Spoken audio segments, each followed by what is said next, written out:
নমস্কাৰ বন্ধু বান্ধৱীসকল, আজি মই আপোনালোকলৈ লৈ আহিছোঁ গাখীৰৰ উপকাৰিতা আৰু ইয়াৰ সাইড এফেক্টৰ ওপৰত এটি ভিডিঅ'। আশা কৰোঁ মোৰ এই ভিডিঅ'টোৰ দ্বাৰা আপোনালোক সকলোৱে উপকৃত হ'ব। তেনেহ'লে পলম নকৰি আৰম্ভ কৰোঁ। গাখীৰ হৈছে এনে এবিধ ছুপাৰফুড যি নিজে অকলেই এবিধ কমপ্লিট মিল। শিশু জন্ম হোৱাৰ পিছত 6 মাহলৈ মাকৰ গাখীৰে একমাত্ৰ খাদ্য। গাখীৰত ভৰপূৰ মাত্ৰাত calcium, magnesium, vitamin A, B1, B2, B12, vitamin D, protein, phosphorus আদি নিউট্ৰিয়েণ্টছ আছে। গাখীৰ আৰু ইয়াৰ পৰা উৎপাদিত খাদ্য বহু হাজাৰ বছৰ আগৰ পৰা মানুহৰ আহাৰৰ এক গুৰুত্বপূৰ্ণ অংগ হৈ আছে। বিশেষকৈ গৰুৰ গাখীৰ ম'হ আৰু পেকেট গাখীৰৰ তুলনাত বেছি উপকাৰী, শুদ্ধ আৰু সোৱাদযুক্ত। গাখীৰৰ পৰা ঘিউ, মাখন, পনীৰ, চীজ আদিৰ লগতে বিভিন্ন ধৰণৰ মিঠাই, হালৱা, ক্ষীৰ আদিও প্ৰস্তুত কৰা হয়। সৰু ল'ৰা-ছোৱালী, যুৱক-যুৱতী তথা বয়সস্থ ব্যক্তিৰ বাবেও গাখীৰ হৈছে কেলছিয়াম আৰু মেগনেছিয়ামৰ এটা ভাল উৎস, যিয়ে হাড়ৰ বিভিন্ন ৰোগ নিৰ্মূল কৰি হাড় মজবুত কৰাৰ লগতে ইয়াৰ বিকাশত সহায় কৰে। গাখীৰত পোৱা 80% কেচিন আৰু 10% হুৱে প্ৰটিনে মাংসপেশীৰ নিৰ্মাণত সহায় কৰাৰ লগতে ইয়াক ধ্বংসৰ পৰাও বচায়।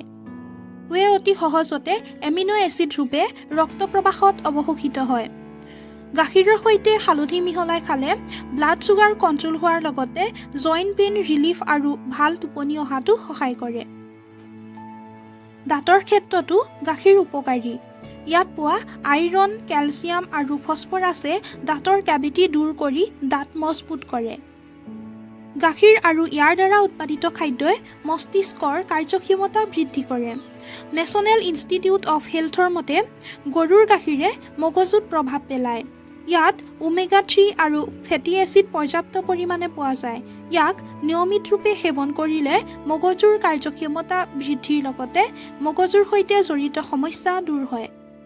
গাখীৰত পোৱা ভিটামিন এ চকুৰ বাবে উপকাৰী, যিয়ে চকুৰ দৃষ্টিশক্তি বৰ্তাই ৰাখে। গৰুৰ গাখীৰে ওজন কমোৱাটো সহায় কৰে।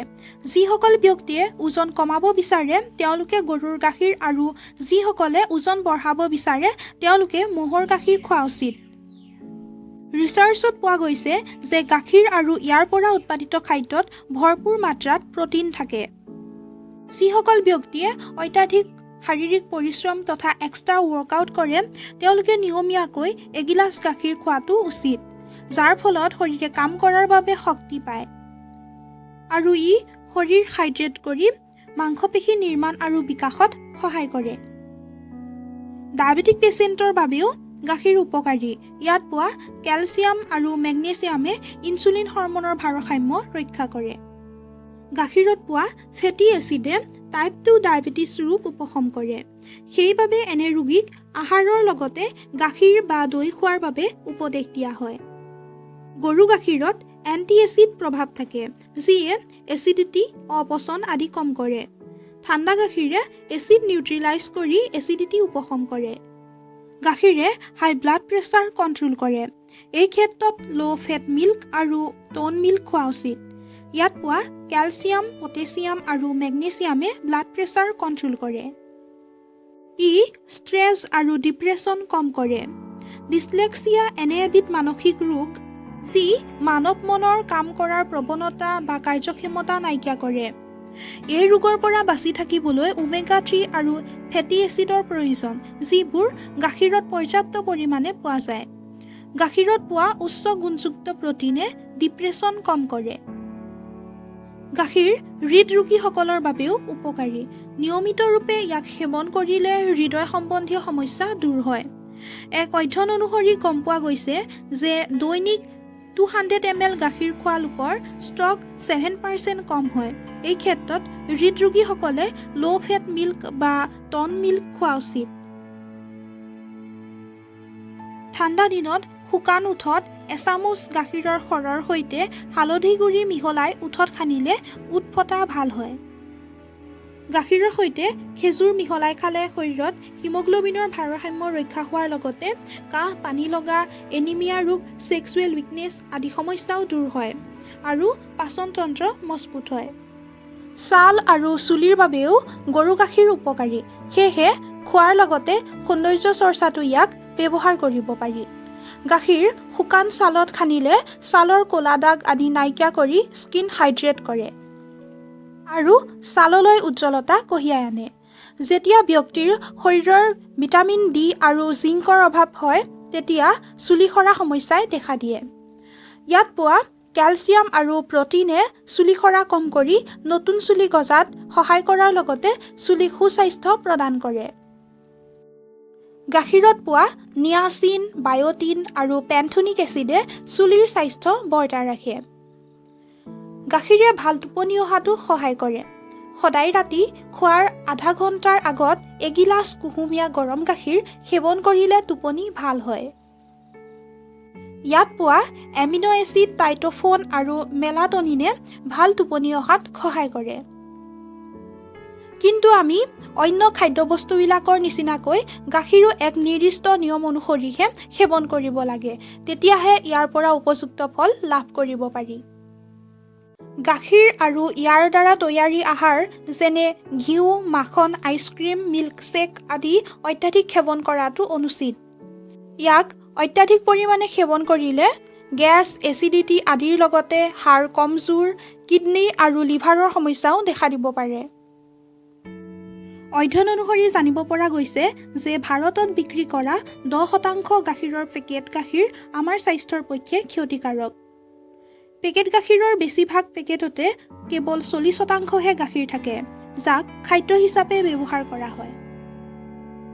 মিল্ক অৰ্থাৎ গাখীৰ যিহেতু জীৱ-জন্তুৰ পৰা পোৱা যায়, সেয়ে ইয়াত এনজাইম, হৰমন, এমিনো এচিড আদি পোৱা যায়। গাখীৰ নিজে অকলেই এবিধ সম্পূৰ্ণ আহাৰ, গতিকে অন্য আহাৰৰ সৈতে খোৱাটো অনুচিত। এনে ক্ষেত্ৰত ই ডাইজেশ্যনত সমস্যাৰ সৃষ্টি কৰিব পাৰে। ইয়াক মাছ, মাংস, কঁঠাল, কণী আদিৰ সৈতে খাব নালাগে। এই ক্ষেত্ৰত 2-3 ঘণ্টা গ্ৰেপছ ৰাখিব লাগে। টেঙাজাতীয় ফল যেনে নেমু, সুমথিৰা আদিৰ সৈতেও খোৱাটো অনুচিত। লগতে বেঙেনা, পিঁয়াজ আৰু নিমখীয়া বস্তু যেনে চানা, পৰাঠা আদিৰ সৈতেও খাব নালাগে। আয়ুৰ্বেদত এনেবিলাকক বিৰুদ্ধ বস্তু আখ্যা দিয়া হৈছে। ইয়াৰ ফলত স্কিন ডেমেজ, হেয়াৰ ফল, কনষ্টিপেশ্যন আদি সমস্যাই দেখা দিব পাৰে। মিঠা আম আৰু কল ভালদৰে পকাৰ পাছত আৰু পাচন শক্তি মজবুত হ'লেহে গাখীৰৰ সৈতে খোৱা উচিত। গাখীৰ নিজে অকলেই এবিধ হেভি খাদ্য, যাক হজম হওঁতে সময় লাগে। ঠাণ্ডা গাখীৰ খালে গেছ, এচিডিটি, কনষ্টিপেশ্যন আদি সমস্যা হ'ব পাৰে। অৱশ্যে গৰম দিনত ই শৰীৰ ঠাণ্ডা কৰি ৰাখে।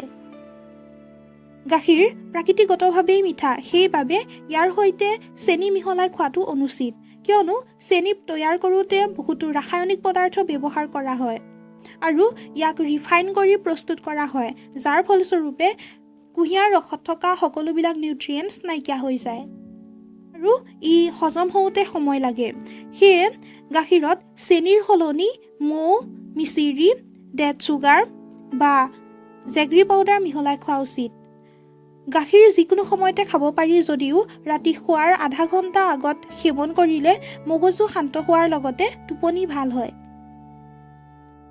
গাখীৰ কেতিয়াও খালী পেটত খোৱাটো অনুচিত। তেনে কৰিলে গেছ, এচিডিটি আদি সমস্যাই দেখা দিব পাৰে।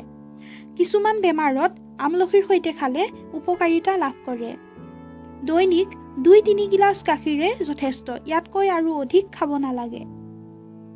200 মিলিগ্ৰাম গাখীৰত 257 মিলিগ্ৰাম কেলচিয়াম থাকে। আমাৰ শৰীৰক দৈনিক 1000 মিলিগ্ৰামৰ পৰা 1200 মিলিগ্ৰাম কেলচিয়ামৰ প্ৰয়োজন হয় আৰু বাকী কেলচিয়াম অন্য খাদ্য সামগ্ৰীৰ পৰা আহে।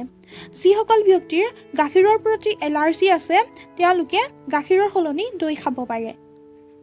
দৈয়ে গাখীৰত থকা লেক্ট'জক লেক্টিক এচিডলৈ পৰিৱৰ্তন কৰে। গাখীৰৰ তুলনাত দৈত ভৰপূৰ মাত্ৰাত protein, calcium, potassium, magnesium, zinc, phosphorus, iron আদি অধিক পৰিমাণে পোৱা যায়। যিসকল ব্যক্তিৰ শৰীৰৰ কোনো অংশত ঘাঁ আছে বা তেওঁলোকৰ চাৰ্জাৰী কৰা হৈছে তেওঁলোকে গাখীৰ খোৱাটো অনুচিত, কিয়নো গাখীৰ সেৱন কৰিলে ঘাঁ শুকুৱাত পলম হয়। বন্ধু-বান্ধৱীসকল, এয়াই আছিল মোৰ গাখীৰৰ উপকাৰিতা আৰু ইয়াৰ ছাইড এফেক্টৰ ওপৰত এটি সংক্ষিপ্ত বিৱৰণ।